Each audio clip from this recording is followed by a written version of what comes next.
यो तो बरसात चैप्टर 386 आ चुका है और हम भी आ चुके हैं। तो इस वीडियो में हम लोग चैप्टर 385 और चैप्टर 386 दोनों ही कवर करेंगे जैसा मैंने बोला था।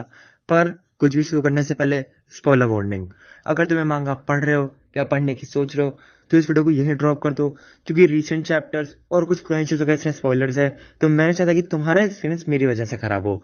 अब बिना किसी देरी के चैप्टर 385 से हम शुरू करते हैं। चैप्टर की शुरुआत दाएं से होती है, जिसको गट्स की प्रेजेंस फील होती है और वो ये सोचता है कि डिड ही ऑलरेडी एक्सपायर। तो दाइबा यहाँ पे एक ही चीज क्वेश्चन करे कि क्या गट्स पहले ही मर गया है, जो हमको चैप्टर 384 में दिखाई गई थी कि गट्स की मदर की जब डेथ हुई थी तब वो पैदा हुआ था। इसी वजह से वो आधा एस्ट्रल वर्ल्ड का है और आधा रियल वर्ल्ड का है। दाइबा को भी ये बात नोटिस हो चुकी है, लेकिन वो श्योर नहीं है इस बात पे, इसीलिए वो इस चीज को अभी क्वेश्चन कर रहा है। इसके बाद हम देखते हैं अजान, इशिदुरो और पक। इधर ये तीन लोग बस ये सोचते थे कि यहाँ पे ऐसा हो क्या रहा है, ये स्टूबा कैसा इतने लोग क्यों गैदर हो रहे हैं। इसके बाद ये लोग का प्लान होता है कि ये लोग यहाँ पे जाके देखेंगे कि वहाँ पे एक्चुअल में हो क्या रहा है। फिर हम देखते हैं सिलेट और बाकी सोल्जर्स को जो कि बस उस स्टूपा के बाहर खड़े हैं, और फिर हम फाइनली देखते हैं गट्स को जो कि अपने कपून से उठता है और आसपास की चीजें देखता है। फिर गट्स उठ के खड़ा होता है और कहता है आई कैन सी, मतलब अब वो इस अंधेरे वाले स्टूपा को देख पा रहा है। वो स्टूपा जहाँ पे कोई लाइट नहीं आ सकती थी उसको अब गट्स देख पा रहा है, जिसका सीधा मतलब गट्स की अवेकनिंग हो गई है।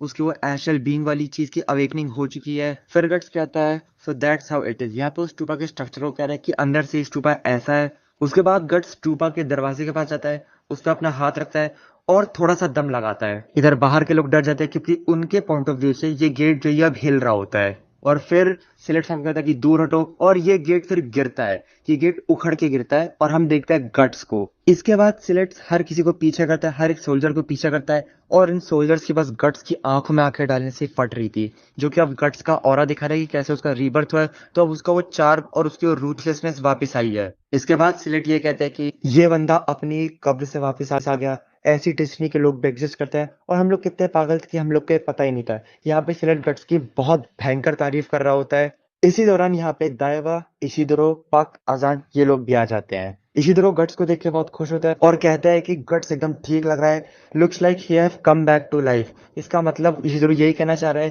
कि गट्स जो पहले इतना मर सा गया था, जब उसको स्टूपा में भेजा जा रहा था, जब वो स्टूपा में जा रहा था उसने सब कुछ गिव अप कर दिया था, ऐसा लग रहा था कि अब वो मर चुका है। वो बंदा अब फिर से जिंदा हो गया है, जो कि बहुत सही बात बोली है उसने, टू बी ऑनेस्ट। इसके बाद गट्स अपने आर्म को फ्लेक्स करता है और उसके हाथ की जंजीरें टूटती हैं, और ये बंदा इशिदुरो के सामने लिटिल ऑरा फार्मिंग कर रहा होता है। फिर इशिदुरो के आंख में ऐसे हो जाते हैं और वो कहता है कि the morning sun is blinding, और ये बहाना देके वो अपनी आंखों को ढक लेता है। फिर हम देखते हैं पक को, जो कि पहले तो गट्स के कंधे पे जाता है, फिर वो पीछे स्टूपा को देखता है और स्टूपा को देखते वक्त वो कहता है कि आई सी गट्स हैव बीन कनेक्टेड। अब पक ने यहाँ पे कनेक्टेड इसीलिए बोला क्योंकि गट्स के कंधे पहनने से पहले और स्टूपा को देखने से पहले पक ने गट्स को अपने माइंड से कनेक्ट किया था, जो कि गट्स पहले नहीं कर पाता था, सिर्फ श्रेक ही करवा पाती थी, लेकिन अब गट्स से खुद से कर पा रहा है। या फिर हम बोले कि अब पक गट्स के साथ ही बिना किसी और पर्सन के कर पा रहा है। खैर, इसके बाद हम देखते हैं गट्स को, जो कि पक की कनेक्ट वाली बात से एग्री करता है, और फिर हम देखते हैं दाइवा को, जो कि बस शॉक्ड है कि भाई यहाँ पे एक्चुअल में हो क्या रहा है, कोई बताएगा मेरे को।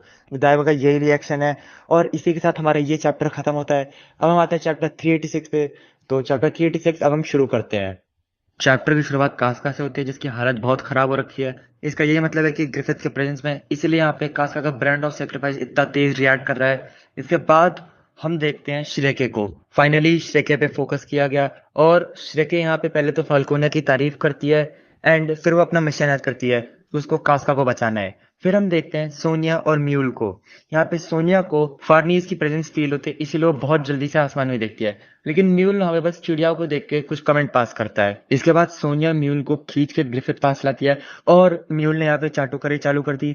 ग्रिफिथ की प्रेजेंस में आती वो भी ये कहता है कि पहली बात तो नील डाउन, क्योंकि तुम ग्रिफिथ के प्रेजेंस में हो। इसके बाद हम देखते हैं ग्रिफिथ को। फिर म्यूल कुछ कैंपेन की रिपोर्ट के बारे में कहता है और ग्रिफिथ से बोलने की परमिशन मांगता है। उसके बाद जब ग्रिफिथ उसको बोलने की परमिशन देता है तो म्यूल कहता है कि जो उनकी कोशिश है कि बाकी एम्पायर्स को गिरा के उनको फाल्कोनिया में जोड़ना, वो बहुत अच्छे से चल रही है, लेकिन कुछ फॉरेन नेशंस और उन नेशन के लोग जिनको अभी पुराने फेथ में ज्यादा विश्वास है, वो लोग कुशन एम्पायर के ईस्ट में जा रहे हैं। कुशन एम्पायर का ईस्ट मतलब वो जगह जहाँ पे सेलेट वगैरह है। फिर म्यूल कहते हैं कि ये प्रोजेक्ट ऐसा लग रहा है कि रिजेक्ट हो रहा है लोगों के द्वारा, और हम इसको ज्यादा देर तक इग्नोर नहीं कर सकते हैं। फिर ग्रिफिथ इनकी तारीफ करता है और कहता है वेल डन यू टू। इसके बाद ग्रिफिथ इन दोनों को खड़े होने की परमिशन देता है। सोनिया जैसी ही खड़ी होती है, वो बोलती है कि पुरानी चीजों पे और गलत आइडियाज पे घुसे रहोगे तो तुम बस एक चलती रोड में एक ब्लॉक बने रह जाओगे। सोनिया यहाँ पे यही कहना चाह रही है कि अगर तुम पुरानी पुराने आइडियाज में हमेशा घुसे ही रहोगे और नए कभी एक्सप्लोर ही नहीं करोगे, तो तुम एक ब्लॉक बन जाओगे, एक चलती रोड का एक ब्लॉक बन जाओगे, एक ऑब्स्टिकल टाइप का बन जाओगे जो बस वहां पे रहेगा और भटकता रहेगा।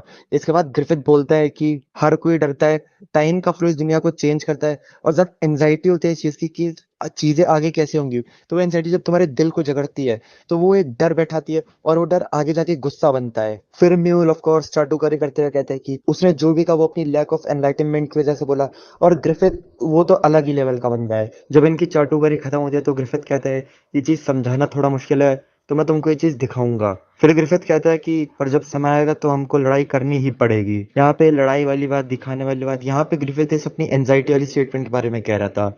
और जब यहाँ पे ग्रिफिथ अपनी बातें खत्म करता है तो हम देखते हैं कि सोनिया और म्यूल यहाँ से जा रहे होते हैं, और तभी इन लोगों को कास्का दिखती है, और सोनिया कहते हैं कि चलो यहाँ से, इसको इग्नोर करो, ये सिर्फ एक मेड है। फिर हम देखते हैं ग्रिफिथ को, जो कि इतने गंदे मुंह से कास्का को देख रहा था कि लग रहा था कि अब कुछ फिर से गलती करेगा, बट इससे पहले कि ग्रिफिथ कास्का को हाथ भी लगाता, ग्रिफिथ को एक प्रेजेंस फील होती है। और यहाँ हम देखते हैं हमारे चारों गॉड हैंड एक साथ आए हैं। वो फिजिकली अपीयर नहीं हुए हैं, वो एक शैडो की तरह अपीयर हुए हैं। इसके बाद ग्रिफिथ कास्का के सामने अपना कपड़ा फैलाता है, शायद से वो कास्का को यहाँ पे प्रोटेक्ट करने की कोशिश कर रहा था कि कहीं कास्का अपने ब्रांड रॉयल सेक्रीफाइस के रिएक्शन से ही ना मर जाए। उसके बाद ग्रिफिथ यहाँ पे इनसे पूछता है कि आज तुम लोग यहाँ पे क्यों आए हो। उसके बाद गॉड हैंड्स कहते हैं कि हम बस यहाँ पे देखने आए थे कि चल क्या रहा है आखिर में। आगे वो लोग कहते हैं कि तुम डीमंस छोड़ रहे हो उनको हराने के लिए, उनसे यहाँ पे, गॉड हैंड का मतलब है नॉर्मल ह्यूमंस को, वो कहना चाह रहे हैं कि तू अपोस्टल्स छोड़ रहा है नॉर्मल ह्यूमंस को हराने के लिए। उसके बाद ये लोग आगे बोलते हैं कि तुम एक कॉन्करर, तुम एक हीरो बनने का नाटक कर रहे हो, तुम सबको भरोसा दे रहे हो कि तुम एक कॉन्करर हो, लेकिन असली में ये सब झूठ है और ये सब सिर्फ एक इल्यूजन है। इसके बाद गॉर्डन हमें बोलते हैं कि ultimately you are the king of your own doll house. और यहाँ पे ग्रिफिथ इनके रेज वेट पे बहुत गंदी तरह से फंस जाता है। ग्रिफिथ इन लोग को यहाँ से भगाता है, और उसकी तो एक बार शक्ल देखो, लग नहीं रहा कि बहुत गंदा चिड़ा ये इन लोग की बातें सुन के, जैसे इसको एक्सपोज किया इन लोगों ने। इसके बाद यहाँ पे नॉर्मल मेड्स आती हैं जो कि एक्चुअल मेड्स है, और वो लोग कास्को को संभालती हैं। और फिर ग्रिफिथ यहाँ पे कहता है कि this is what you wish for, a small prison in Falconia. और यहाँ से हमारा ये चैप्टर भी खत्म होता है। हमने अब दोनों चैप्टर कवर कर लिया है, और मैं चैप्टर 386 की कुछ बात करना चाहूंगा। चैप्टर 386, पहली बात तो मुझे कुछ चीजें अब बहुत चिढ़ मचने लगी है। पहली है सोनिया, दूसरा है म्यूल। इनसे मेरे को ऑलरेडी कुछ खुन्नस थी, लेकिन अभी खुन्नस और बढ़ गई है। पहली बात तो इनकी चाटुकारी की वजह से, दूसरी बात सोनिया ने जो कास्का को बोला।